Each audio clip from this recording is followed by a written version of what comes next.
Assalamualaikum warahmatullahi wabarakatuh. Berjumpa lagi kita dengan matematika wajib di kelas 11. Ini terakhir kemarin pertemuan hari ini dan kemarin untuk 11 MIPA, 11 IPS 4 dan 11 IPS 5 itu kita sudah melakukan ulangan harian. Sehingga di pertemuan selanjutnya saya akan membahas mengenai lanjutan dari materi program linear kita yang pertama yang terkait dengan sistem pertidaksamaan linear dua variabel. Sekarang kita akan masuk ke program linear part 2 mengenai nilai optimasi. Tapi sebelum kita memasuki nilai optimasi, saya harapkan sudah benar-benar lancar dalam menentukan di manakah daerah himpunan penyelesaian yang dimaksud dari sistem pertidaksamaan itu. Oke. Sekarang kita masuk ke sistem ke nilai optimasi. Nah, sebenarnya apa sih nilai optimasi itu? Nilai optimum dari SPTLDV yaitu sistem pertidaksamaan linear dua variabel. Jadi di sini itu kita punya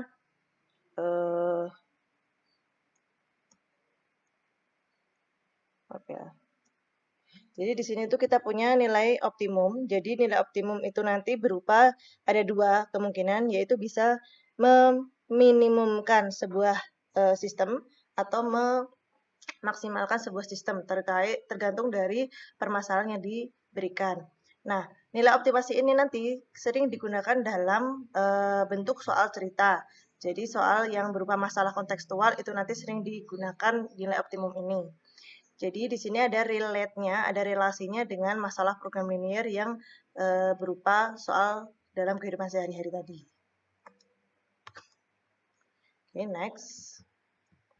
Nah, di sini masalah optimasi yang saya bilang tadi bisa memaksimumkan atau meminimumkan dari DHP itu. Langkah-langkahnya itu adalah yang pertama, dalam masalah optimasi terdapat fungsi tujuan. Jadi fungsi tujuan ini nanti sudah diberikan dari soal. Kalau bentuknya itu masih bentuk sistem pertidaksamaan pure itu sudah diberikan dari soal. Tapi kalau bentuknya itu sudah menuju soal cerita, itu biasanya kita harus membentuk fungsi tujuan ini sendiri. Kemudian yang kedua, itu menentukan gambar DHP seperti pada pertemuan sebelumnya. Setelah mengetahui mana fungsi tujuannya, sekarang kita gambar DHP. Lah, langkah-langkah menggambar DHP itu sama seperti pertemuan sebelumnya, yaitu kita menggambarkan beberapa garis itu dalam satu bidang koordinat, jadi bukan digambar sendiri-sendiri. Kemudian yang ketiga, langkah ketiga, itu ada dua cara menentukan nilai optimum, yaitu dengan menggunakan uji titik pojok dan menggunakan garis lidik.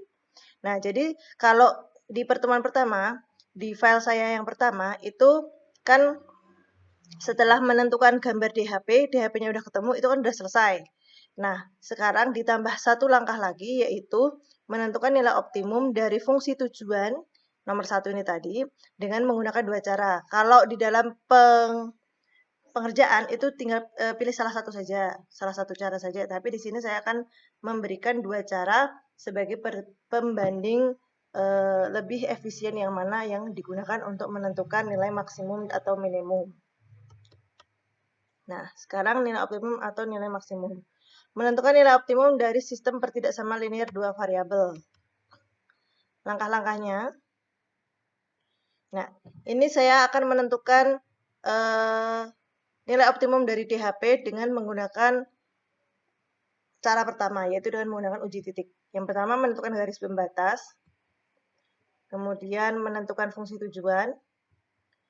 Yang ketiga, menentukan titik potong terhadap sumbu X dan sumbu Y dari garis pembatas. Sama ya, ini 1, 2, 3 ini sama dengan langkah pertama pada pada video sebelumnya. Kemudian yang keempat itu menggambar DHP. Jadi mana daerah bersih, mana daerah arsir. Kemudian mana daerah benar, mana daerah salah, itu ada di sini. Kemudian yang kelima, menentukan nilai optimum dengan cara uji titik pojok atau garis lidik. Nah, uji titik pojok. Langkah-langkah menentukan nilai optimum sebagai berikut. Yang pertama, menyusul model matematika. Kalau ini berupa masalah kontekstual, artinya soal cerita. Jadi kalau ada soal cerita, maka kita langkah pertama harus mengetahui dulu model matematika yang akan kita kerjakan. Tapi kalau sudah diberikan dari soal, ya berarti tinggal kita susun dia ke dalam DHP. Kemudian yang kedua, menggambar fungsi kendala. Fungsi kendala itu sistem pertidaksamaannya. Kemudian yang ketiga, menentukan titik ekstrim atau titik pojok dari daerah himpunan penyelesaian. Karena kita tadi pakai uji titik pojok, berarti di sini kita pakai cara uji titik pojok. Kemudian yang keempat, mensubstitusikan titik pojok yang diperoleh dalam fungsi objektif untuk memperoleh nilai optimum. Gampangnya, titik pojok ini adalah titik-titik yang membatasi DHP itu. Jadi kan kalau kamu ketemu DHP itu kan pasti berpotongan di beberapa titik. Nah, perpotongan titik-titik itulah yang dimaksud dengan titik pojok dari DHP. Sedangkan kalau menggunakan garis lidik, itu langkah-langkahnya sama. Yang pertama, yang kedua, yaitu menggambar DHP. Kalau udah ketemu DHP-nya, kan di nilai optimum itu kan pasti punya fungsi tujuan atau fungsi objektif. Nah, langkah kedua kalau udah ketemu DHP, udah ketemu gambarnya, udah ketemu DHP-nya, membuat persamaan garis lidik awal, yaitu AX plus BY sama dengan K itu sama dengan A kali B, di mana AX plus BY itu merupakan bentuk objektif yang akan dicari nilai optimumnya. Kemudian gambar garis tersebut dengan titik potong pada sumbu X dan sumbu Y. Nah, setelah itu membuat garis lidik lain yang sejajar dengan garis lidik awal. Jadi garis lidik awal ini dapatnya dari fungsi objektif. Sedangkan garis lidik akhir, garis lidik yang lain, ini adalah garis lidik yang sejajar dengan garis lidik awal. Nah, bagaimana mengetahui kalau garis ini itu sejajar? Syarat dua garis dikatakan sejajar itu kan jika gradiennya sama. Gradien itu kalau bentuknya kayak gini itu rumusnya kan min A per B. Min A per B itu sama. Jadi gampangnya kita tinggal ngubah konstantanya aja. Ubah konstantanya aja biar ketemu garis selidik yang lain. Kemudian baru menentukan titik optimum dengan ketentuan titik maksimum adalah titik ekstrim yang dilalui oleh garis selidik yang paling kanan. Ya, maksimum itu berarti paling kanan, sedangkan titik minimum adalah titik ekstrim yang dilalui oleh garis lidik paling kiri. Kemudian menentukan nilai optimum dengan memasukkan variabel X dan Y pada titik optimum ke fungsi objektif. Jadi kalau udah ketemu paling kanan atau paling kiri, nah titik paling kanan itu disubstitusikan ke X sama Y-nya dari fungsi objektif. Kalau yang ditanya minimum berarti titik paling kiri itu substitusikan X sama Y-nya ke fungsi objektif. Seperti itu. Oke, untuk lebih jelasnya kita masuk ke contoh saja ya, biar langsung ke penerapannya saja. Di sini saya akan membahas mengenai contoh menentukan nilai maksimum dan nilai minimum dari fungsi objektif dengan menggunakan uji titik pojok. Nah, contohnya ini misalkan tentukan, ya soalnya ini ya, tentukan nilai maksimum dan minimum dari fungsi objektif f(x,y) sama dengan 5y min 3x dari DHP yang dibentuk oleh saya punya x plus y lebih besar sama dengan 1, kemudian x min y lebih besar sama dengan min 3, kemudian 2x plus y kurang dari sama dengan 6. Serta satu lagi itu y lebih besar sama dengan 0. Nah, caranya bagaimana? Pokoknya langkah awalnya itu kita harus menggambar dulu di manakah DHP-nya itu berada. Jadi, langkah pertama adalah kita gambarkan, ubah dia dulu, pertidaksamaan ini ke dalam bentuk persamaan. Yang pertama, saya punya X plus Y sama dengan 1. Berarti kita gambarkan, kita cari titik potongnya. Sini X, Y. Kalau X-nya 0, berarti kita abaikan, berarti Y-nya kan 1. Sebaliknya kalau Y-nya yang 0, berarti X-nya 1. Berarti titik yang pertama adalah 0,1 dan 1,0. Kemudian kita cek sekalian, kalau saya ambil titik 0,0, saya substitusikan ke tidak sama yang pertama, itu kan 0 tambah 0 itu 0. 0 lebih besar sama dengan 1. Itu kan sebuah pernyataan yang salah. Berarti nanti yang ada daerah 0,0-nya diarsir. Kemudian daerah yang nomor 2, itu X min Y sama dengan min 3. Jadi, kalau X-nya 0, berarti Y-nya kan min 3 bagi min 1 itu 3. Tapi kalau Y-nya yang 0, berarti X-nya sama dengan min 3. Berarti kita punya 0,3 dan min 3,0. Kita cek juga sekalian, kalau saya ambil titik 0,0, substitusikan ke pertidaksamaan nomor 2, 0 kurangi 0 itu kan 0. 0 lebih besar sama dengan min 3. 0 itu kan lebih besar dari bilangan yang negatif ya, berarti ini benar. Berarti daerah yang ada 0,0-nya nanti bersih. Kemudian yang ketiga, itu 2X plus Y sama dengan 6. Ya, sama juga. Kalau saya ambil X-nya 0, ya, kalau saya ambil X-nya 0, maka Y-nya kan 6. Kalau Y-nya yang 0, berarti X-nya 6 bagi 2, itu 3. Berarti kita punya titik 0,6 dan 3,0. Serta yang terakhir adalah garis Y sama dengan 0, itu berarti garis mendatar di angka 0, berarti sama saja sumbu X. Nah, kalau sudah, titik-titik ini kita gambarkan pada bidang koordinat. Ya, 1,0, maaf 0,1, 1,0, kemudian 0,3, min 3,0, 0,6 dan 3,0 serta Y lebih besar sama dengan 0. Ini kita gambarkan dalam satu bidang koordinat. Oke, langkah selanjutnya berarti kita akan menggambarkan dia pada bidang koordinat. Titik-titik tadi ya ke dalam bidang koordinat. Nah, kita gambarkan dulu sumbu X dan sumbu Y-nya. Ini sumbu X mendatar, sumbu Y yang tegak. Kemudian biar agak lebih jelas gambarnya, saya bikin warna yang berbeda. Pertama kita akan menggambar titik 1,0 dan 0,1. Setelah itu kita hubungkan titiknya dengan satu buah garis. Kemudian tadi cek yang pertama 0,0 di bawahnya garis kan bernilai tadi bernilai salah ya, karena 0 lebih besar dari 1 itu kan salah. Berarti daerah di bawahnya garis ini kena arsiran. Ini. Sedangkan garis yang kedua itu adalah 0,3. Nah, di sini. Dan min 3,0 berarti di sini. Kita gariskan juga. Kemudian di garis yang kedua ini, titik 0,0 tadi bernilai benar. Kalau bernilai benar, berarti daerah di bawahnya garis hijau itu bersih.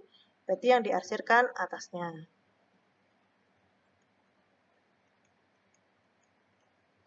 Nah, kalau sudah, berarti tinggal yang ketiga, yaitu kita punya 0,6. Berarti misalnya di sini 0,6 dan 3,0. Di sini kita garis juga. Nah, ini 0,0-nya tadi bernilai benar. 0,0-nya di bawah garisnya biru ya, berarti benar, bersih, berarti yang diarsir adalah sebaliknya. Nah, ini tidak memotong berarti kita potongkan biar ada titik potongnya. Nah, seperti ini. Kemudian satu lagi itu garis Y lebih besar sama dengan 0. Y lebih besar sama dengan 0 itu berarti garis mendatar yang posisinya itu di angka 0. Berarti dia sumbu, sama saja sumbu X. Maaf. Berarti ini sama saja sumbu X. Y sama dengan Y lebih besar sama dengan 0 itu sama saja sumbu X. Karena dia garis Y sama dengan itu kan garis yang mendatar yang melewati angka 0 di sumbu X, di sumbu Y. Sehingga garisnya ini garis mendatar di sumbu X. Nah, di sini itu yang memenuhi kan lebih besar 0. Berarti di atasnya 0 kan yang memenuhi, sehingga yang tidak memenuhi di bawahnya 0 itu kita arsir.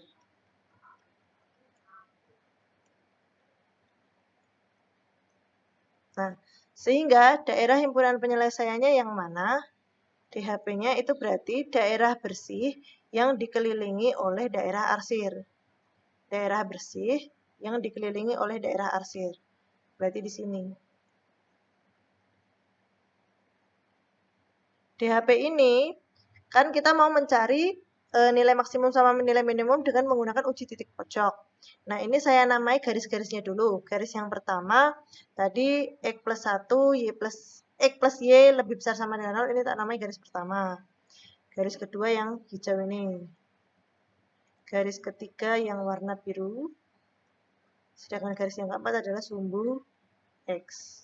Oke, sekarang kita cek titik pojok yang dimaksud titik pojok adalah titik-titik di pojoknya DHP. Berarti DHP ini dikelilingi oleh 4 titik pojok. Yang mana saja? Yang ini saya namai sebagai titik A. Kemudian yang ini saya namai sebagai titik B. Kemudian yang ini saya namai sebagai titik C. Dan yang ini sebagai titik D. Nah, dari keempat titik pojok ini nanti, kita harus mensubstitusikan dia ke fungsi tujuan agar diperoleh nilai yang paling besar atau nilai yang paling kecil untuk menentukan nilai maksimum dan nilai minimumnya.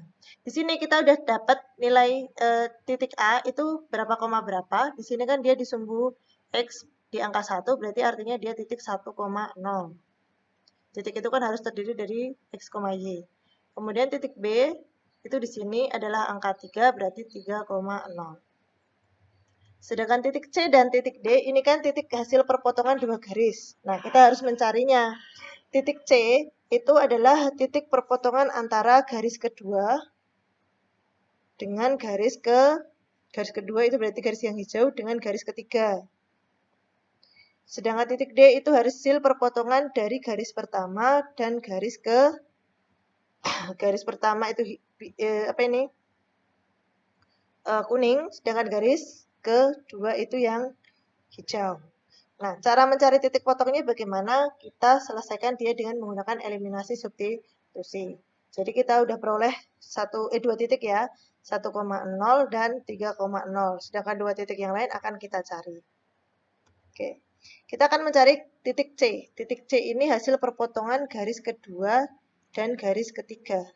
Garis kedua itu tadi kita punya X min Y sama dengan min 3. Sedangkan garis ketiga itu kita punya 2X plus Y itu sama dengan 6. Nah, untuk mencari X dan Y dengan menggunakan eliminasi substitusi, itu syaratnya kita harus mengeliminasi satu variabel yang koefisiennya sama. Di sini kita sudah punya Y yang koefisiennya sama-sama 1, berarti kita tinggal mengeliminasikannya dengan cara ditambah. Karena ini min 1 tambah 1 itu nanti hilang atau habis. Sehingga X ditambah 2X itu 3X sama dengan min 3 ditambah 6 itu 3. Sehingga X-nya kita peroleh.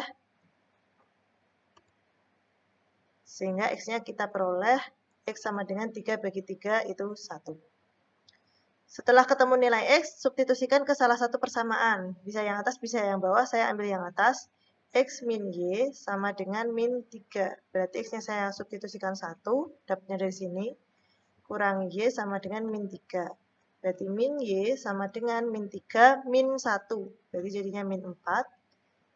Sehingga Y sama dengan 4. Nah, kalau sudah dapat titik sama dengan 4, kemudian kita cari titik, sehingga titik C-nya sudah ketemu, yaitu X, Y. X-nya 1, Y-nya 4. Selanjutnya, kita akan mencari titik D. Titik D itu hasil pertemuan atau perpotongan antara garis pertama dengan garis kedua. Caranya sama, garis pertama itu kita dapat X plus Y sama dengan 1, sedangkan garis kedua itu X min Y sama dengan min 3. karena ini ada dua yang koefisiennya sama, berarti boleh pilih salah satu. Misalnya kita mau menghilangkan Y dan min Y biar hilang berarti kan dijumlah.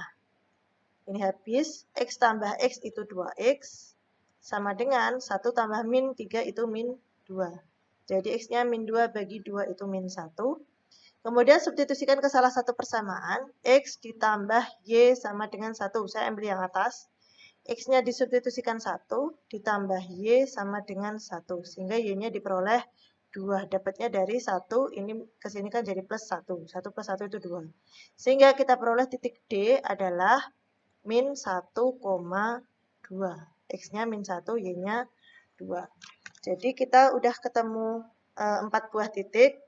Titik yang pertama tadi titik A 1,0, kemudian titik yang kedua tadi titik B 2,0, titik yang ketiga itu titik C ini 1,4, kemudian titik yang D adalah min 1,2. Nah, kalau sudah ketemu titik-titiknya ini, tinggal kita substitusikan ke fungsi tujuannya. Nah, caranya bagaimana? Fungsi tujuan tadi kan sudah diberikan di soal, f(x(y) itu sama dengan 5y min 3x. Ya, tinggal kita substitusikan titik-titiknya tadi, X dan Y-nya menggantikan yang ada di sini. Jadi kalau saya punya titik A, itu tadi 1,0, substitusikan ke sini jadinya kan 5, Y-nya kan 0, berarti 5 kali 0 dikurangi 3 kali X-nya 1. Berarti 5 kali 0 itu 0, dikurangi 3 kali 1 itu 5 kali 0 itu kan 0, dikurangi 3 kali 1 itu 3. Jadi sama dengan min 3. Kemudian titik B itu tadi kita peroleh 3,0. Berarti Y-nya kita ganti 0, berarti 5 kali 0 kurangi 3 kali 3. Jadinya 0 min 9. 0 kurangi 9 itu min 9. Kemudian titik C tadi kita peroleh hasil perhitungan kita adalah 1,4. Substitusi ke sini juga, 5 kali Y-nya 4, dikurangi 3 kali X-nya 1. 5 kali 4 itu 20, 3 kali 1 itu 3. Berarti 20 kurangi 3 itu 17. Dan yang terakhir titik D itu adalah titik min 1,2. Y-nya kita ganti 2. Berarti 5 kali 2 dikurangi 3 kali min 1. 5 kali 2 itu 10, min itu berarti plus, 3 kali 1 itu 3. 13. Nah, yang dimaksud nilai maksimum dan minimum yang mana? Nah, nilai maksimum itu berarti nilai yang diperoleh di sini itu nilai yang paling besar. Berarti antara 4 itu yang paling besar kan 17. Berarti ini sebagai nilai maksimumnya. Sedangkan yang paling kecil itu min 9, berarti ini sebagai nilai minimumnya. Jadi, kesimpulannya, nilai maksimum dan minimum dari fungsi objektif 5y min 3x berturut-turut adalah maksimumnya dulu berarti 17 dan min 9. Ya, seperti itu cara pengerjaan untuk menentukan nilai maksimum dan nilai minimum suatu fungsi tujuan dari sistem pertidaksama linear 2 variabel. Oke, sekian dulu untuk pembahasan kita menentukan nilai maksimum atau nilai minimum dari sebuah sistem pertidaksamaan linear 2 variabel dengan menggunakan uji titik pojok. Sedangkan untuk menggunakan garis lidik, itu kalian bisa pelajari sendiri di LKS-nya. Itu ada di halaman 32. Jadi tapi kita fokuskan dulu hari ini itu dengan uji titik pojok. Nah, sebagai bahan latihan, silahkan kalian kerjakan ini. Ya, dikerjakan di buku tugas atau di selembar kertas. Demikian materi untuk hari ini. Terima kasih atas perhatiannya. Semoga bermanfaat. Jika ada pertanyaan, saya buka di sesi forum di Teams-nya untuk masing-masing kelas. Terima kasih. Selamat siang. Wassalamualaikum warahmatullahi wabarakatuh.